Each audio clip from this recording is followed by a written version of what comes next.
On the island of Newfoundland, upon the southwest coast, lies the little town of Burgeo, to whom I'll sing this toast. There are so many highlands that lie just off her shore, and when the cold north wind blows, you can hear the billows roar. The people from the village make their living from the sea. They like their independence, it shows that they are free. Some fish in their small boats in the wind, the rain and sleet, while others make their living on the offshore trawler fleet. They've known their share of tragedies down through the years, and when the memories overcome, they show their grief with tears. For they have lost some loved ones to the furies of the seas, for heartaches and heartbreaks are locked in memories. This village has got beauty carved on its rugged shore. 7 miles of pure white sand, who could ask for more? The mountains and the valleys where the rivers run so fast, and the salmon rise to the sportsman's fly as he makes another cast. Now the people of this village love their native home, for anyone who goes away most surely will return. Just like that lifelong mystery, the answer you won't know. What makes this rugged village burn so deeply in your soul? What makes this rugged village burn so deeply in your soul? Good evening and welcome to This Week in Review. Tonight in our stories we have Ice Show Competition, Moo Carnival, Sand and Sea Update, Town Council Report. Please stay tuned for these stories after this. Try your luck on Wednesday and play TV Bingo, sponsored by the Sand and Sea Committee. Cards are 6 for $5 and can be bought from any member of the Sand and Sea Committee and in most stores around town. The Burgeo Figure Skating Club held its first ever competition on Sunday. Each stage level competed in doing their elements, which are certain moves that are done during figure skating. There were also a few solos. Matthew and Alexandria Young were scheduled to appear, but once again, the weather would not permit it. Here is a clip from some of that evening.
Burgeo Academy held its annual Moo Carnival on Tuesday.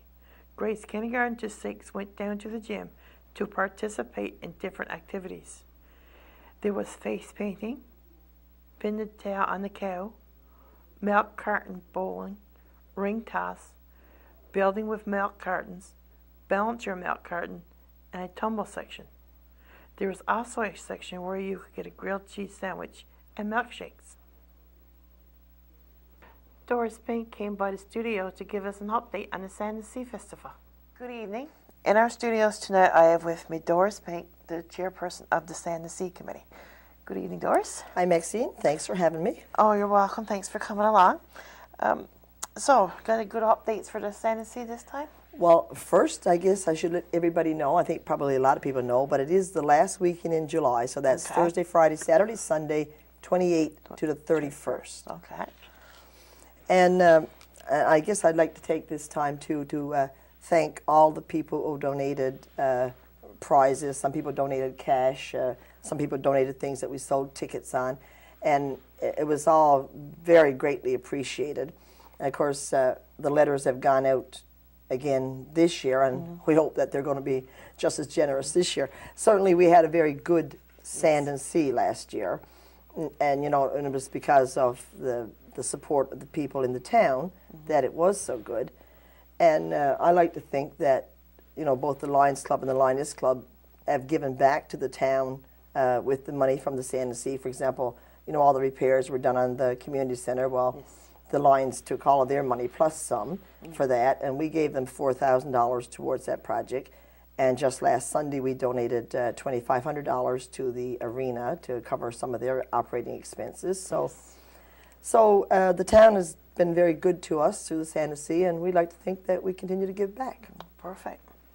So what kind of a music lineup have you got for planned for this year, Doris? Well, let me see. Now, on Thursday, opening day, in the afternoon, we have Travis Sternford and Daryl Mercer is playing with them this year. Okay. And they are also going to host the open mic night at the park on Thursday night. Okay. On Friday afternoon, we've got George Giles from Ramia, Okay. and I think he's got some people playing with him as well. And on Friday night, we have hopefully we're going to get the first ever street dance, the weather Okay. permitting, and we've got Route 480 lined up for that. Okay. And that'll be what we're planning right now is that it'll be a bring your own refreshments type of thing. It'll be a roped off area that's going to be where the street dance is, for example. And there'll probably be and there will be, I think, a small admission to get inside of that enclosure. Not, nothing expensive like $10 or anything like that, but, a small fee, sort of just try to offset costs. Okay.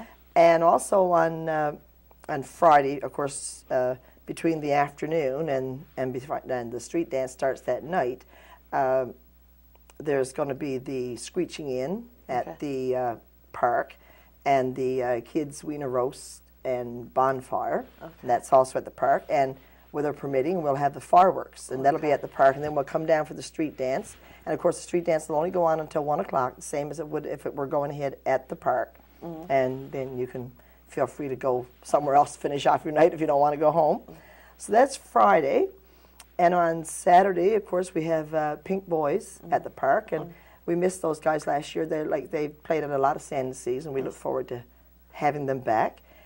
And Saturday night for the arena, we've got, now I don't know, hopefully they're going to be good. It's Sean Wiseman and the Wiseman brothers. They're from Gander. Okay. And we heard about them because they played apparently at, I'm thinking Marble Mountain for the Scotiabank Christmas party. Okay. And somebody was talking about that they had a really good time. They were a really good dance band, getting people up and moving.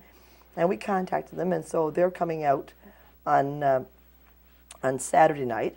And then on Sunday afternoon, we've decided to go with A&A Disco at the park, because on Sunday afternoon we're hoping to get, family competition. Like we've got bocce, ladder ball, and washers, like a team sport sort of thing. And like it'll be with an adult. When I say an adult, there'll be somebody over 12 and somebody 12 and under on each team, right? So like, Okay. your mom and your mom, or you and your dad, or an older brother, sister, whatever. And And so because if we get those three things ongoing, there'll be a lot of interruptions in the music, and it'll be a lot easier to interrupt it if it's not live music, you know what I mean? And besides that, you have all the ticket draws and stuff to do, so you don't have a whole lot of time on Sunday afternoon. No. So we've gone with A&A Disco. I think that's it. You know, like I mentioned, the fireworks and those things. So, and of course there'll be the ticket sales and the poker walk and the 50-50, all the things that we normally have, we'll still have, right? And I think this, and I should mention the games that we had, like last year, remember, we had, for the first time, we brought in those games for the kids. Yes. And some of them went over really well. We'll keep the ones that went over really well. The ones that didn't go over, we won't be using again this year, but we'll hope to replace them. Actually, we've got some ideas already, so I say we hope to replace them. We will replace them with other games, so we're hoping to have that. And well, last year, you know that none of this went ahead at the park, only Sunday afternoon, because the weather was so terrible. Hopefully, we'll get to the park this year, but again, that'll be the weather. Yes, it depends on the weather. Yeah. So any other groups and activities, like meals and that kind of stuff? Oh, yes, yeah. Thanks for asking about that. We do have the Lioness will be doing their hot beef supper on Thursday, and the ACW are doing their potluck on Friday, and that's both at the community center. And the fire department, they're almost sure, because they had a really good turnout with their fish supper last year. Their fire chief wasn't back the last time I talked to Dave McDonald, but he said he can't see that there's going to be a problem. So we're checking them in as a yes. That the fire department are going to do their fish supper on Saturday. And this year we've also got the 50 Plus Club, and they're going to do breakfasts on Friday morning and Saturday morning, or breakfast brunch, you know, run up to lunchtime, and that'll be at the community center as well. Okay. Yep. Perfect. So what about the relationship with the park? What's going on with it now, Doris? Well, like I say, we didn't use the park much last year, only on Sunday. We did have things worked out, like, you know, we'd had meetings with them and stuff like that, trying to get things planned out, and you know, and I haven't heard a lot from them since then, but we thought that this year we would have the parks. Actually, they were the ones who indicated that they wanted to meet with us and get things ironed out, and I don't know what things, but get things ironed out before we started. So we gave them a meeting time. That was back in November, I think, and they couldn't make it. So, okay, so I said, well, you know, you come out whenever and let us know, and then we'll meet with you, like whatever members, you know, I don't know how many of our committee we'd be able to get together, but some of us for certain, some of us are retired, see? So like, you know, if it's in the middle of the day or whatever, we can meet with you guys when, you know, when you come out. So we thought that was going to go ahead, and then that didn't happen. Then I got a call that said we wanted to have a conference call at 10 o'clock on a Tuesday morning, I think it was. That was in January, I believe, or February. And on the day that the conference call was supposed to go ahead, I got a call from Derek Mercer, who's our park person. You know, I think he's, I don't know what they call him, but anyway, he called and said that the conference call was canceled because somebody who was supposed to be a part of the conference call had been called away to some other meeting or something like that. So I really don't know. You know, I know some people have said, well, it worked fine last year at the arena, and you should shag it and go with the arena. But, like, it's a sand and sea festival. We've got this beautiful park.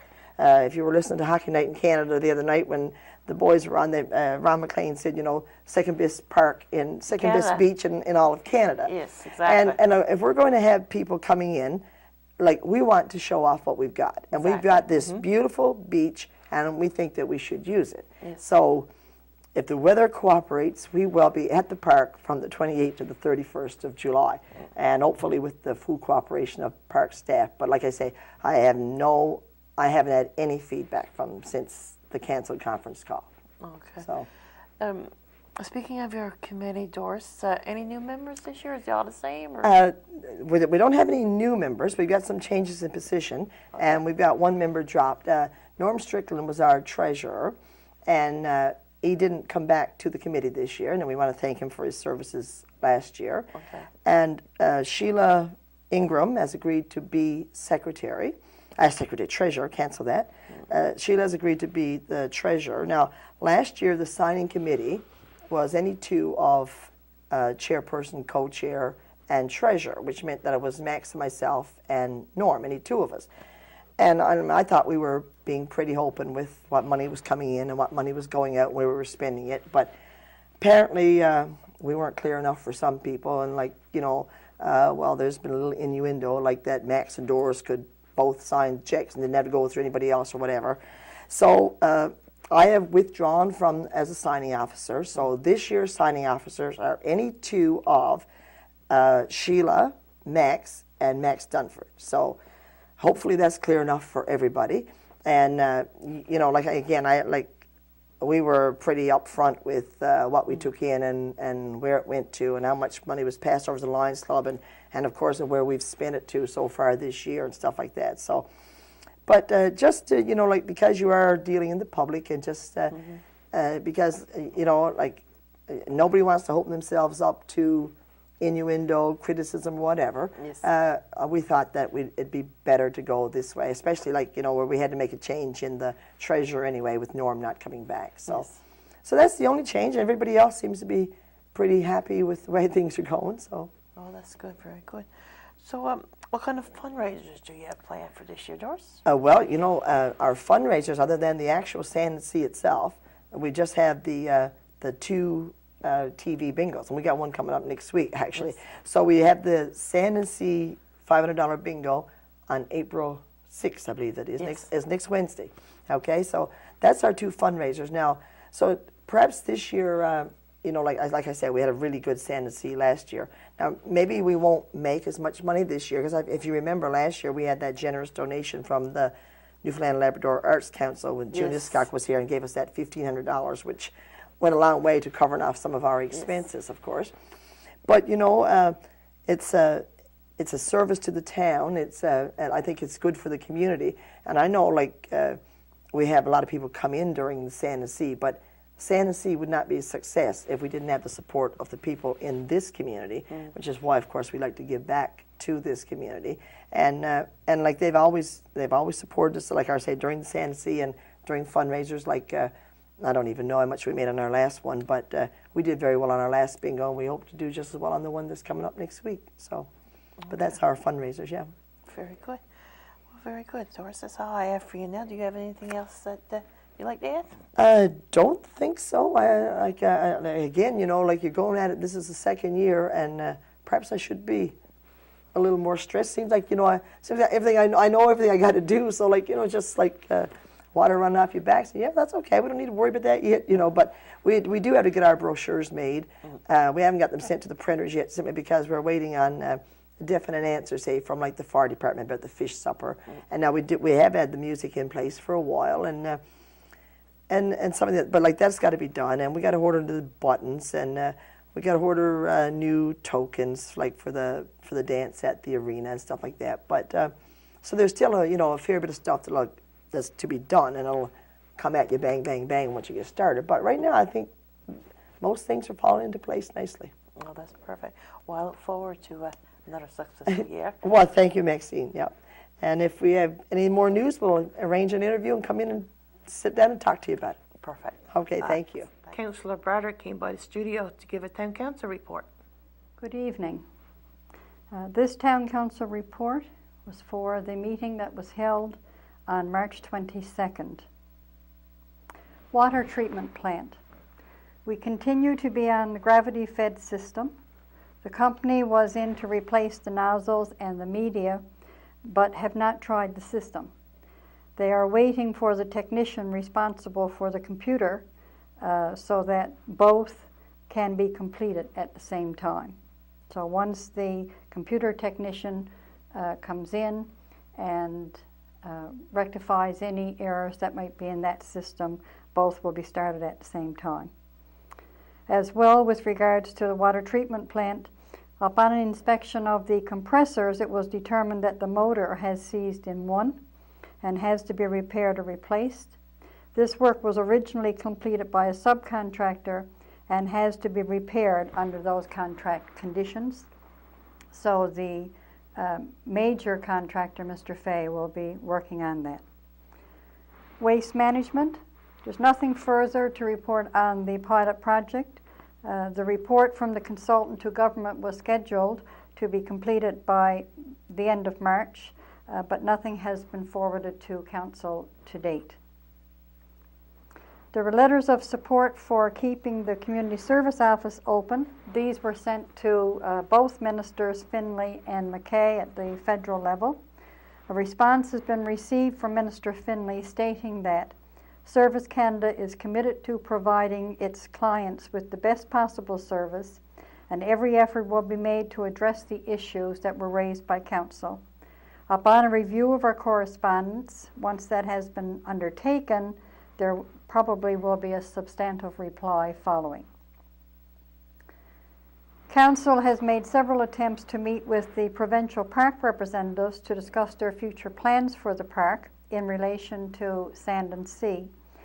It is sometimes difficult to set up meetings between local and provincial levels of government, but Council will persist until such time that there is success in scheduling a meeting.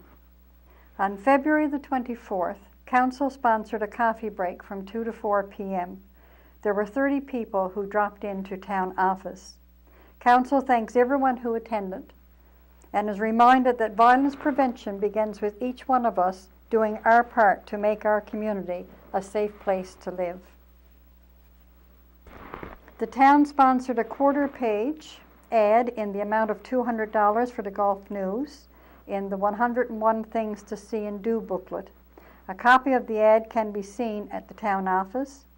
Council would like to thank Councillor Ingram, June Hiscock, and Aaron Kosser for their work on designing the ad.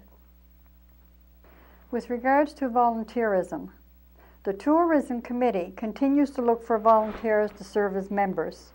If there is anyone in the community who has an interest in tourist enhancement and is willing to use some of their free time to be involved in this worthwhile endeavor, drop into the town office and speak with the town manager clerk or give Councillor Ingram a call. Council, a month or two ago, wrote letters with regards to housing units, long-term care beds, and a facility for socializing and recreational space for physically challenged residents of Burgeo. A response from Minister Jerome Kennedy indicated that he would write the CEO of Western Regional Health Authority and request a follow-up to the town's concerns. Taxi rates. There was a request from South Coast Taxi, which was approved by Council, that raises the rates from $5.75 to $6.50 for 1 to 3 customers. Any more than 3 customers, the cost has been raised from $2 to $3 per person. Magazine license renewal. Council decided to maintain the license for 1 more year. Now, in the past, we had what was called a magazine license renewal for maintaining dynamite caps and being able to hire a blaster in order to do blasting work. But basically, in the last little while, there's been no qualified blaster in town. And basically, if we need work done, then someone has to be called in from out of town. And usually they bring their own dynamite caps and whatever else they need. So Council is questioning whether or not we need to be maintaining this license. However, it was decided until we could see where we were going with any possible construction that might be done, so on and so forth, that we would maintain it for another year to see what would happen.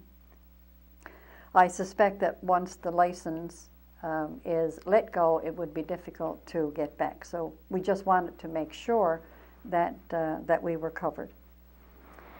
The sum of $7,815.61 was motioned and approved for payment to various vendors as part of the normal operations of the town.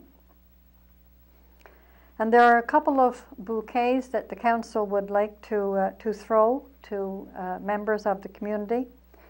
The first, we wish to thank Scotiabank for their donation of $1,000 to minor hockey, as well as covering the cost of the pizzas for the party at the fire hall. It's a really great sign of support to our youth. And again, we would very much like to thank the bank for their community support. As well, congratulations to the hockey team for a job well done on Hockey Night in Canada. You represented our town well.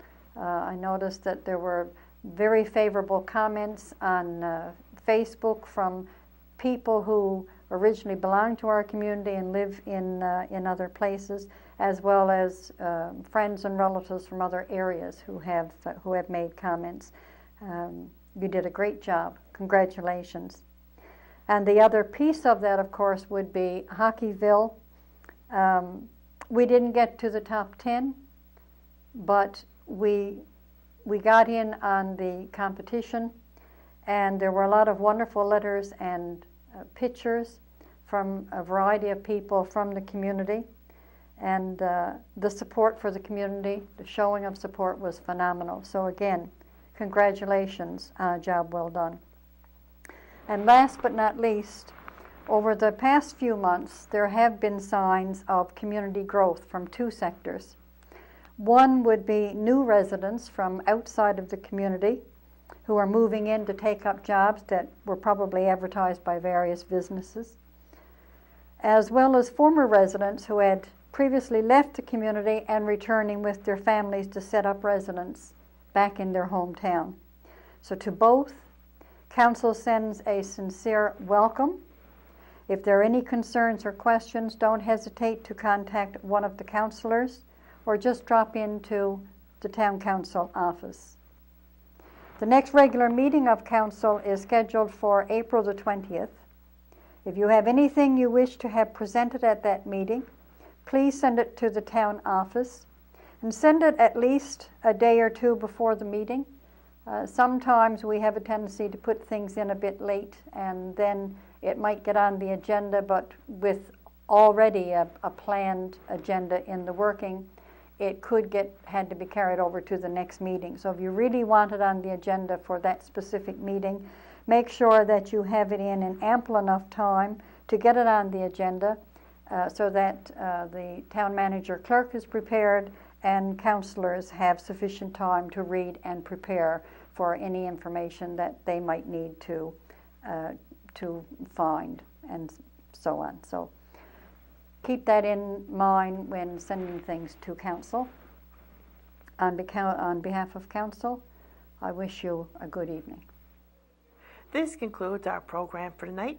Thank you for watching. Good night.